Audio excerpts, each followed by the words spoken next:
Hey guys, Dr. Decks here. Today we are framing away on our current deck build. If you like what you see, don't forget to please click that subscribe button and hit that bell icon to be notified when we're putting out new content. While you were away, we were able to get this installed. That is a 5.5 inch by 24 inch by 41 foot glulam beam. We were able to set that on two helical piles that are driven down. One's driven to 12 feet, one's driven to 9 feet, and then we went up from the base with 6x6 posts, and then we used some really heavy-duty Simpson brackets to install the beam. After that, we installed some Simpson hardware, some 4x8 concealed flange brackets, and hung glulams this way as well. From there, we're hanging 2x10 joists parallel with the house. And that's going to create the frame that we need, because we're actually put a little bit of pitch on this deck. We're going to run decking with Dexter Dry in it so that the water rolls off the deck. There's a nice wide eave, but the client now has 8 feet of dry space instead of 3 feet of dry space. So right now we're just in the middle of framing. I actually have to leave and go pick up some supplies.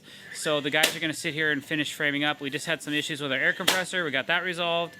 And now they'll be able to nail up all the brackets and continue blocking while I go pick up some supplies and bring back the trailer for our Bobcat. So the last time you left us, I was in a little bit of a predicament. I didn't understand what was going on inside of the wall.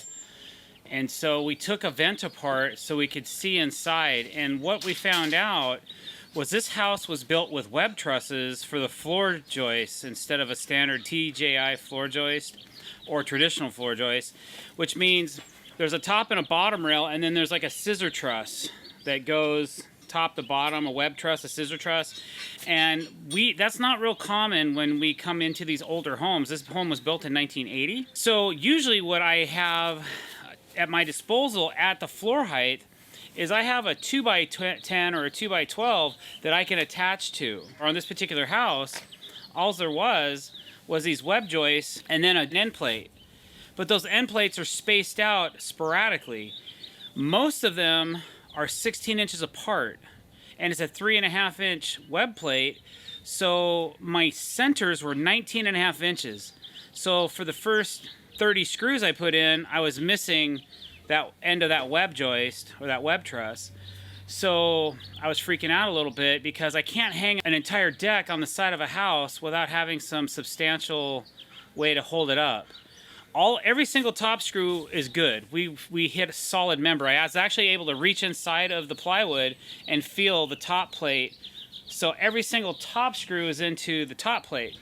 Then every bottom screw that you see up here, we got good adhesion up to right there. So what my theory is that the web trusses were pretty much put about approximately 16 inches apart until the end of the house.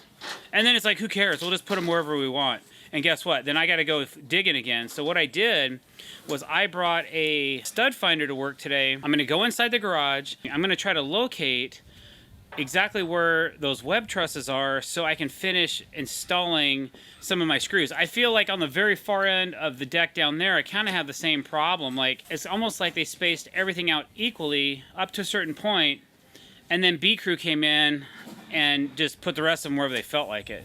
So it's a little bit frustrating.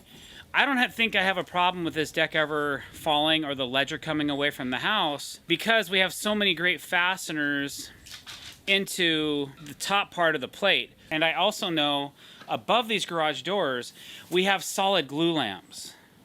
So there's a glulam right above this, and then there's a glulam right above that other door over there, and I'm assuming they probably just ran a glulam this whole run.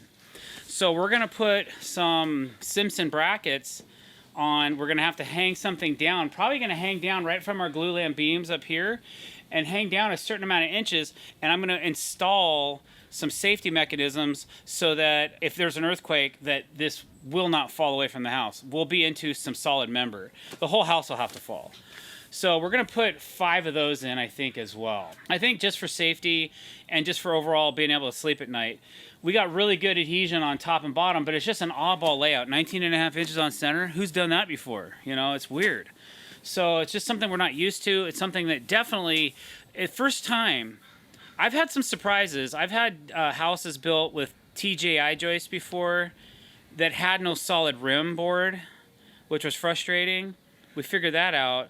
We also figured this out, but it took me a minute more than I normally would, because I had to study it and understand what was going on the inside of the house, which, you know, this thing's completely finished. So I had no exposed areas where I could just look and go, oh, wow, okay, I've never seen this before. This is unique. Apparently, the guy that built this house was a fluent doctor, and he made several upgrades on this home and using technology in the 80s that is still being used today. There's your explanation of why I was tripping the last time I was on video.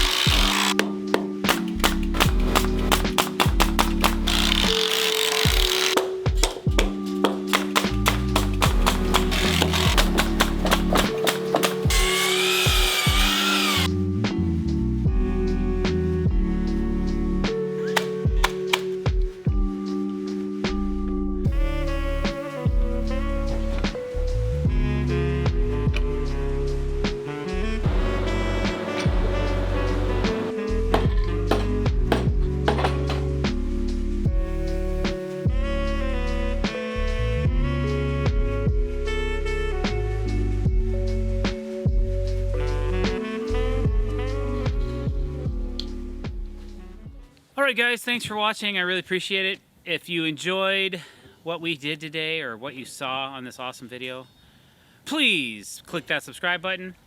And don't forget to hit that bell icon to be notified when we're putting out fresh content. Thanks for watching. Have a great day.